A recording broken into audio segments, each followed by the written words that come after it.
Depuis combien de temps te connais-je, ô Canada? 100 ans? Oui, 100 ans. Et bien plus de Silanum encore. Et aujourd'hui, alors que tu célèbres tes 100 ans, ô Canada, je suis triste pour tous les peuples indiens à travers le pays. Car je t'ai connu quand tes forêts étaient miennes, quand elles me donnaient ma viande et mes vêtements. Je t'ai connu dans tes ruisseaux et tes rivières, où tes poissons scintillaient et dansaient au soleil, où les eaux disaient « Viens, viens et mange de mon abondance ». Je t'ai connu dans la liberté des vents. Et mon esprit, comme les vents, parcourait autrefois tes bonnes terres. Mais au cours des 100 longues années depuis l'arrivée de l'homme blanc, j'ai vu ma liberté disparaître comme le saumon partant mystérieusement vers la mer. Les étranges coutumes de l'homme blanc, que je ne pouvais comprendre, m'ont oppressé jusqu'à ce que je ne puisse plus respirer. Quand j'ai combattu pour protéger ma terre et mon foyer, on m'a traité de sauvage. Quand je n'ai ni compris, ni accueilli son mode de vie, on m'a traité de paresseux. Quand j'ai essayé de gouverner mon peuple, on m'a dépouillé de mon autorité. Ma nation a été ignorée dans vos manuels d'histoire.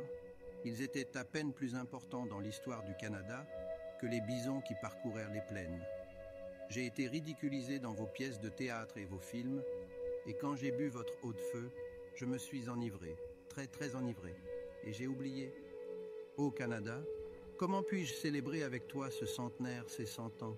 Dois-je te remercier pour les réserves qui me restent de mes belles forêts, pour le poisson en conserve de mes rivières, pour la perte de ma fierté et de mon autorité, même parmi mon propre peuple, pour le manque de volonté de me battre? Non, je dois oublier ce qui est passé et révolu. Ô Dieu du ciel, rends-moi le courage des anciens chefs. Laisse-moi lutter avec mon environnement. Laisse-moi à nouveau, comme aux jours anciens, dominer mon environnement. Laisse-moi humblement accepter cette nouvelle culture et à travers elle me relever et aller de l'avant. Ô Dieu, comme l'oiseau tonnerre d'antan, je m'élèverai à nouveau de la mer.